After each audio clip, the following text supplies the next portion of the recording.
സ്വലാത്തിലെല്ലാം നേരമില്ലാതെ ഒത്തിരി ഞങ്ങളെ ഓർക്കാ സമയമില്ലാതെ നടക്കുന്ന എന്റെ പ്രിയപ്പെട്ട സഹോദരങ്ങളെ, ഒരു വിശ്വാസിക്ക് തന്നെ വിശ്വാസത്തിന്റെ ക്വാളിറ്റിയെ കുറിച്ച് അല്ലാഹുവിന്റെ റസൂൽ പറഞ്ഞിരുന്ന, നിങ്ങളൊരു പൂർണ്ണമായ വിശ്വാസിയാണെങ്കിൽ തൊപ്പി മാത്രം പോരാ, താടി മാത്രം പോരാ, തഴമ്പ് മാത്രം പോരാ, വെള്ളവസ്ത്രം മാത്രം പോരാ, പ്രസംഗം നടത്തിയാ പോരാ, പ്രസംഗിക്കാൻ പോയാ പോരാ, പോസ്റ്റർ ഒട്ടിച്ചാ പോരാ, മദ്രസ കെട്ടിയാ പോരാ, പള്ളി കെട്ടിയാ പോരാ, കോട്ടേഴ്സ് കെട്ടിയാ പോരാ, നടത്തിയാ പോരാ, അറബിക്കോളെ നടത്തിയാ പോരാ, പാവപ്പെട്ട അനാഥ മക്കളെ സാമ്പത്തികം കൊടുത്തുകൊണ്ട് കെട്ടിച്ചു വിട്ടാ പോരാ, ആയിരക്കണക്കിന് റകഅത്തുകൾ റമദാന്റെ രാത്രി അല്ലാഹുവിന്റെ പള്ളിക്കകത്ത് സുജൂദിൽ കിടന്നുകൊണ്ട് പൊട്ടിക്കരഞ്ഞാ പോരാ.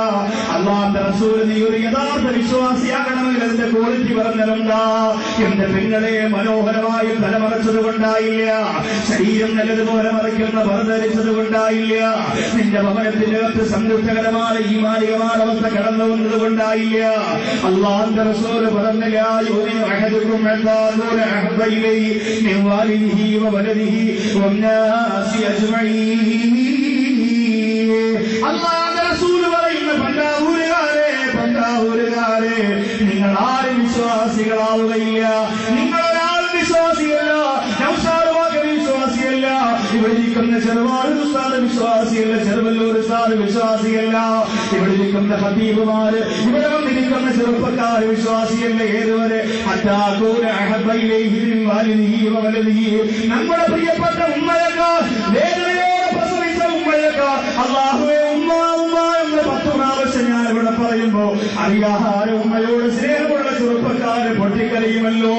അതുപോലെ ഉപ്പയോട് സ്നേഹത്തെ കുറിച്ച് പറയുമ്പോ കരഞ്ഞു പോകുമല്ലോ. ആ ഉമ്മയെക്കാളും ആ ഉപ്പയെക്കാളും എന്റെ പ്രിയപ്പെട്ട മക്കളെക്കാൾ നമ്മുടെ മക്കളുണ്ടല്ലോ. അല്ലാഹുവേ പടച്ചവനെ, നമ്മുടെ പ്രിയപ്പെട്ട മക്കളുണ്ടല്ലോ. ലോകത്തെന്തിനേക്കാളും ഞാൻ വില കൊടുക്കുന്നത് എന്റെ മക്കൾക്കാണ് സാറ്. അതുകൊണ്ട് എന്റെ പൊന്നോമന മക്കൾക്ക് ദുആരക്കണമെന്ന് 40 വട്ടം സ്വർഗത്തിന്റെ വേദിയിൽ ദുആക്ക് വേണ്ടി വിളിച്ചു പറയുന്ന മക്കളെ ഒരുപാട് സ്നേഹിക്കുന്ന പ്രിയപ്പെട്ട മുസ്ലിം ഉമ്മ, നിന്റെ ഉമ്മയേക്കാൾ നിന്റെ ഉപ്പയേക്കാൾ ആ മക്കളെക്കാൾ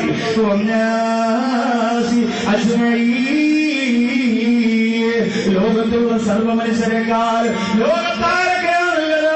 ആ സർവ മനുഷ്യരെക്കാൾ രാഷ്ട്രീയ സാമുദായിക സാമൂഹിക നേതാക്കന്മാരാകട്ടെ, നിന്നെ സഹായിച്ചവരാകട്ടെ, നിനക്ക് നേതൃത്വം തരുന്നവരാകട്ടെ, സൗന്ദര്യം കൊണ്ട്, കഴിവ് കൊണ്ട്, സമ്പത്ത് കൊണ്ട്, സ്വാധീനം കൊണ്ട് നിന്റെ മനസ്സിന്റെ അകത്ത് സ്ഥാനമുറപ്പിച്ചവരാകട്ടെ, അല്ലാഹുവിന്റെ റസൂൽ പറയുന്നു, അവരെക്കാളല്ല നിങ്ങൾ എന്നെ സ്നേഹിക്കുന്നത് വരെ നിങ്ങളുടെ നിസ്കാരം മാറ്റി നിർത്തപ്പെടുന്നതാ, നിങ്ങളുടെ ഇബാദത്ത് മാറ്റി നിർത്തപ്പെടുന്നതാ.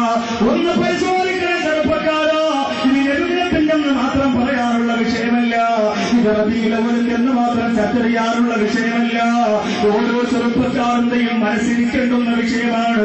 നെഞ്ചിലൊന്ന് കൈവച്ചുകൊണ്ട് ചിന്തിച്ച്, എന്റെ പ്രിയപ്പെട്ട ഉമ്മ, എന്റെ ഉപ്പ, എന്റെ മക്കള് എന്ത് ചെറുപ്പക്കാർ കാമുകിമാർക്ക് വേണ്ടി താജ്മഹൽ വെക്കാൻ വേണ്ടി പേപിടിച്ചവരെ പോലെ പരക്കം പായുമ്പോ എവിടെയാണടാ നിന്റെ ഓട്ടത്തിനിടയിൽ അല്ലാഹുവിന്റെ റസൂലിന് സ്ഥാനം കൊടുക്കുക? എവിടെയാണ് നിന്റെ പരിശ്രമത്തിനിടയിൽ ആനന്ദ റസൂലിന് നീ സ്ഥാനം കൊടുക്കുക? നിന്റെ പ്രിയപ്പെട്ട മക്കൾക്ക് ഒരു അസുഖം വന്നാൽ പൊട്ടിക്കരഞ്ഞുകൊണ്ട് പള്ളിക്കകത്ത് വന്നു അല്ലോ എന്ന് പറഞ്ഞ വേദാറോടെ വേദനയോടെ പൊട്ടിക്കരഞ്ഞുകൊണ്ട് ദുആ ചെയ്യുമ്പോൾ കണ്ണീര് വരുന്നല്ലോ.